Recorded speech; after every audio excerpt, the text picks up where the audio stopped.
नमस्कार। गृह मंत्री पर गहराई लाठी गोली की सियासत को कूल करने के लिए बीजेपी विशेषाधिकार हनन का प्रस्ताव ला रही है। नेता प्रतिपक्ष राहुल गांधी के खिलाफ प्रस्ताव ला कौन रहा है?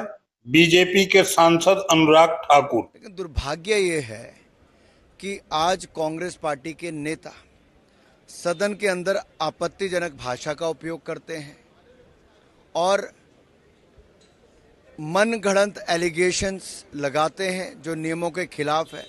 उसके लिए भी मैंने नोटिस दिया है।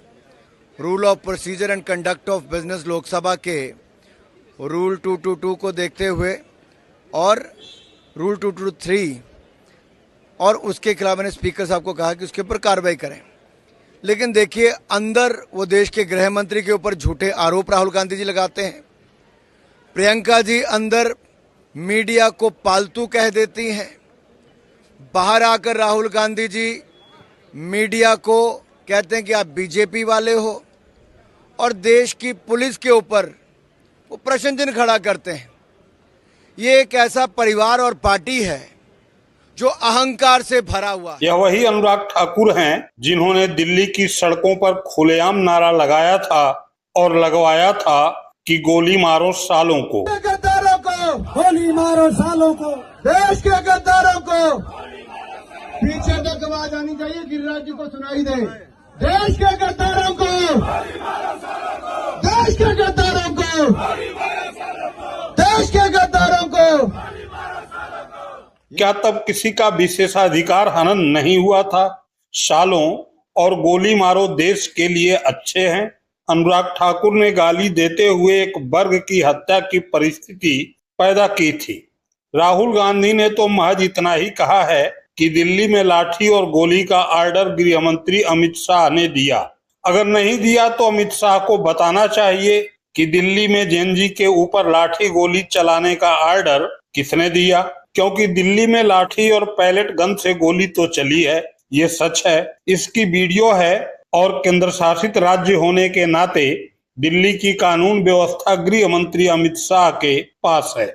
हाँ, अगर इडियट और अंधभक्त बोलने की बात है तो राहुल गांधी ने यह बोलते हुए किसी का नाम तो लिया नहीं। इन दो शब्दों का जिक्र एक स्टोरी में आया जिसे राहुल गांधी सुना रहे थे। फिर किसी के भी विशेषाधिकार का हनन कैसे हुआ? राहुल गांधी जी ने कौन से शब्दों का इस्तेमाल किया जो अनुराग ठाकुर केंद्रीय मंत्री को बुरा लगा? आपको मालूम है, भारतीय जनता पार्टी की तो अभी एक नया डिक्शनरी देना पड़ेगा। उनको कुछ भी बुरा लगता है, कुछ भी बुरा लगता है। क्या बुरा लगा उनको? राहुल गांधी का भाषण, उनका वक्तव्य मैंने सुना है, मैं हमेशा सुनता हूँ। राहुल गांधी जी कोई भी अनपार्लियामेंट्री शब्द का इस्तेमाल नहीं करते। अगर हम कुछ भी ठीक से बोले, पार्लियामेंट्री शब्दों में कहे, फिर भी भारतीय जनता पार्टी का ये जो है ऊपर वो कम है, उनको समझता नहीं, पढ़ने लिखने में कम है वो लोग। तो अभी नई किताबें, नई डिक्शनरी, नए शब्दकोश उनके लिए बनाने पड़ेंगे और वो काम देना पड़ेगा। आरएसएस के वो बौद्धिक वर्ग चलाते हैं ना, उनको देना पड़ेगा कि नया शब्दकोश बनाइए, पार्लियामेंट्री अनपार्लियामेंट्री। तो अभी अनुराग ठाकुर विशेष अधिकार हनन का प्रस्ताव ला रहे, लाने दो,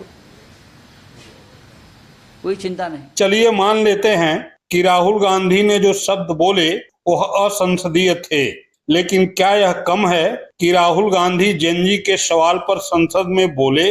प्रधानमंत्री नरेंद्र मोदी और गृह मंत्री अमित शाह तो इस सवाल पर संसद आए ही नहीं। आधी आधी रात को रील बनाकर जेएनजी पटाने में लगे प्रधानमंत्री मोदी तब भी संसद में नहीं आए जब जेएनजी की डिमांड पर लाया गया एंटी पेपर लीक बिल पारित करना था।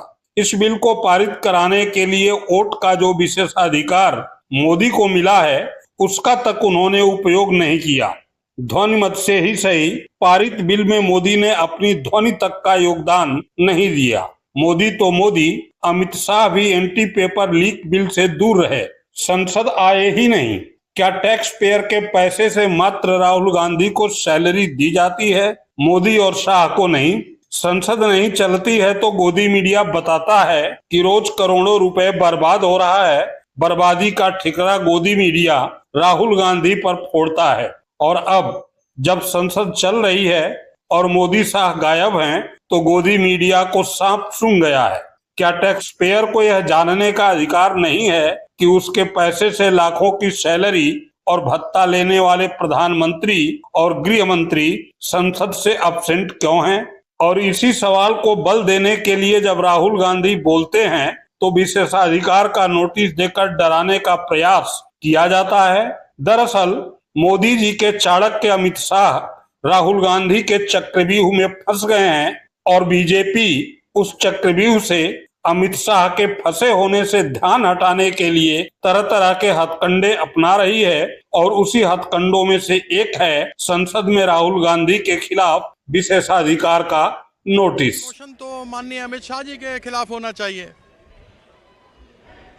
परिस्थिति ये है कि जो प्राइम मिनिस्टर को बिल प्रोड्यूस करना चाहिए था वह जितेंद्र सिंह ने किया, जो अमित शाह जी को करना था वो नित्यानंद राय ने किया।